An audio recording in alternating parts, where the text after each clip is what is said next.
நாட்டு ரகமாக இருந்ததுன்னா அது ஆணி வேர் இருக்கும். கீழே வந்து செடி வந்து நல்லா மூடு உட்காந்து வரும்போது நல்லா தடிச்சு வரும்போது என்ன ஆகுன்னா அது மரம் எப்படி சாயாது. ஏன்னா கீழே மூடு தடிச்சிருக்கும், வேறு நல்லா போயிருக்கும், சாயாது. அதனால நமக்கு வந்து அது எந்த பிரச்சனையும் கிடையாது நாட்டு. ஆனால் ஒட்டுக்கணுங்கும் போது என்ன ஆகுன்னா ஏற்கனவே ஒரு மரத்தை காய்ச்ச மரத்தில் இருந்ததுன்னா இது மாதிரி ஒரு கொப்பை எடுப்பாங்க. இது சயான்னு சொல்லுவோம். இந்த கொப்பை இதில் தான் கட் பண்ணி எடுத்து வந்து ஒரு தாய் செடி ரெடி பண்ணி அதில் தான் கட்டி தான் கொண்டு வரும். அந்த செடி வைக்கும்போது என்ன ஆகுதுன்னா நமக்கு தாய் செடிங்கிறது விதை போட்டு கொட்டை போட்டு இப்போ வந்து நிறைய மேங்கோ ஃபேக்ட்ரி போயிட்டு கொட்டை நிறைய வரும் சார். அது என்ன பிராண்டுன்னே தெரியாது, எதுனே தெரியாது. அதை என்ன செய்வாங்கன்னா நம்ம பெட்டில் போட்டு வளர்ப்போம். ஒரு நர்சரி வச்சுருக்கவங்க, ஃபார்ம் வச்சுருக்கவங்க பெட்டில் போட்டு வளர்த்து அதிலேருந்து ஒரு 4 5 முளைச்ச பிறகு பிடுங்கி அப்போவே ஆணியூர் அருந்துடும். அதுக்கு அதை வந்து ஒரு பேக்கெட்டில் வச்சு வளர்ப்போம். அந்த செடி இதுமாதிரி ஒரு பென்ஷன் தனிமையில் வந்த பிறகு தான் அந்த செடியில் என்ன செய்யும் கவர் பண்ணுவாங்க. இப்போ சார் அப்படி வந்த செடி நல்லா நமக்கு என்ன செய்யணும்னா இப்போ நம்ம தோட்டத்தில் வந்து நடவு பண்ணியாச்சு. நடவு பண்ணதுக்கப்புறம் இந்த செடி வந்து நம்ம வந்து 3 வருஷத்துக்கு கவர் பண்ணி வளர்க்கணும். அதாவது கனவை மேனேஜ்மெண்ட் சொல்லுவாங்க, உருவம் கொடுக்குதல். எதுக்காக அதுன்னா இப்போ இந்த ஒட்டு செடி நல்லா தழுத்த உடனே நேராக அப்படி சரிஞ்சிடும். இப்போ நம்ம செடி வந்து இவ்வளோ தூரம் வளர்ந்து இங்கே கீழே வந்துட்டு ஏன்னா ஒரு 6 மாதம் ஆச்சுன்னா இங்கே வந்துடும். வந்த உடனே மூடே அப்படியே சரிஞ்சிடும். இல்லைன்னா இந்த பொடி கிழிஞ்சு போகும். அது வீணாக தான் போகும் அந்த செடி. அதுக்காக நம்ம என்ன செய்யணும், நம்ம வந்து தோட்டக்கலை துறையில் என்ன செய்யறோம்னா கவர் பண்ண சொல்கிறோம். 3 வருஷத்துக்கு கவர் பண்ணி செடி வளர்த்தா தான் நல்லாயிருக்கும். இப்படி நம்ம கவர் பண்ணாதான் இந்த மூடு வந்து நல்லா தடியும். இந்த நம்ம கை தடி வந்த பிறகு தான் மகசூலுக்கு விடணும்.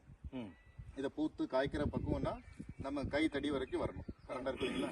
இந்த சைஸ் வந்தால் தான் மரம் ஸ்ட்ராங்காக இருக்குது, நான் தயார், இனி நான் காய்க்கலாங்கிற இது பக்குவத்துக்கு அது வரும். அதனால் நம்ம என்னென்னா ஃபஸ்ட்டு நம்ம வந்து கவர் பண்ணணும்.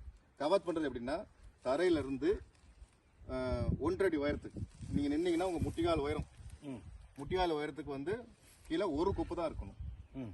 இது இயற்கையாகவே நமக்கு என்ன இருக்குது, ஒரு கொப்பு தான் வந்திருக்குது. ஆமாம், இதுலேயே வந்து நமக்கு என்ன இருக்குது, இந்த பிரிஞ்சு இருக்குது. ஆமாம், இதில் நம்ம என்ன செய்யலாம்னா இன்னும் கவர் பண்ணலாம்.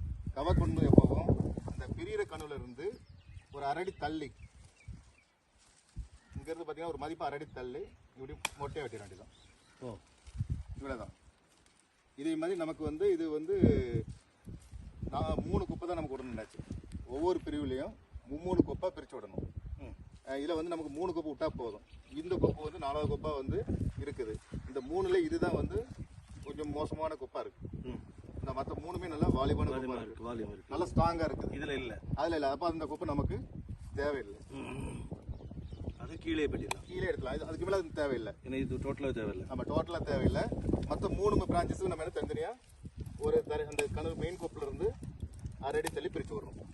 ஸோ இப்போ நம்ம வந்து 3 கொப்பு தான் விட்டுருக்கோம். ஆமாம், தேவையில்லாத கொப்பை கட் பண்ணிட்டோம். ஆமாம், அண்ட் எல்லாமே இந்த லெவலுக்கு வெட்டிட்டோம். ஆமாம், நம்ம முட்டிகால் மட்டத்துக்கே வெட்டிடுறோம். நம்ம நிற்கும்போது ஒரு ஸ்டாண்டர்ட் அளவு என்ன செஞ்சிடலாம், நம்ம முட்டி வச்சுக்கலாம். அது 1.5 அடி இருக்கும். ஓகே, 1.5 அடி இருக்கும். ஒரு சிலவங்களுக்கு 1.25 அடி இருக்கும். இதுதான் கணக்கு. ஆமாம், இதுதான் முதல் கவாத். இதுதான் நம்ம என்ன செய்யணும், நம்ம இந்த வயல் ஃபுல்லாகவே நம்ம தோட்டம் ஃபுல்லாகவே ஃபஸ்ட்டாக நம்ம இந்த கவாத்தை செய்ய ஆரம்பிச்சிடணும். இதுக்கப்புறம் நம்ம அடுத்த கவாத்து வந்து நம்ம ஜனவரி பிப்ரவரி செய்யலாம். அது வந்து என்னன்னா இதுலேருந்து பிரிஞ்சு வரும். இதில் வந்து நிறைய 4-5 தூர் நிறைய புடைச்சி வரும். இப்போ இங்கேருந்து பிரிஞ்சு வந்துருக்கீங்களா, அதே மாதிரி இதுலேருந்து ஒவ்வொரு இதுலேயும் வந்து 5-6 தூர் வரும். அதுலேயும் 3 தூர் மட்டும் விட்டுட்டு கவாத் பண்ணணும். இதே மாதிரி ஒவ்வொரு ஸ்டேஜாக பிரிஞ்சு வரும்போது ஒரு 3 வருஷத்தில் நமக்கு இப்படி ஒரு வட்டம் கிடச்சிடும். சுற்றிலும் ஒரு 3 மீட்டர் வட்டத்துக்கு அதே இடத்துல மூடும் பெருசாகிடும், மூடும் தடிச்சு வந்துடும். இந்த தடி தாராளமாக வந்துடும். நீங்கள் வெட்டின மரத்துக்கும் வெட்டாமல் மரத்துக்கும் வித்தியாசம் கண்டுபிடிச்சிடலாம். 3 வருஷம்னாலும் வெட்டாமல் விட்டிங்கன்னா மரம் இப்படி தான் கிடக்கும், சரிஞ்சு தான் கிடக்கும்.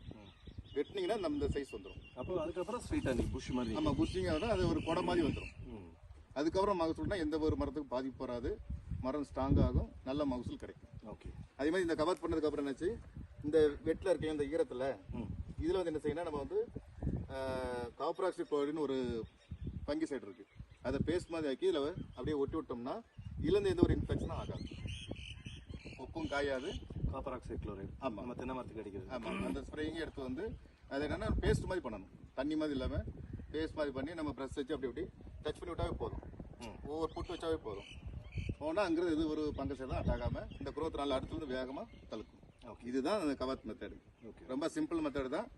கரெக்டாக செஞ்சோன்னா ரொம்ப ஈஸியாக இருக்கும். ஓகே, நீங்கள் ஒருக்கா செஞ்சு முடிச்சிட்டிங்கன்னா அடுத்த ஸ்டேஜ் நீங்கள் அழகாக பண்ணிடலாம். ஓகே ஓகே ஓகே, சரி, தைரியமாக செய்யலாம். தேங்க்யூ. ஓகே நச்சி, தேங்க்யூ.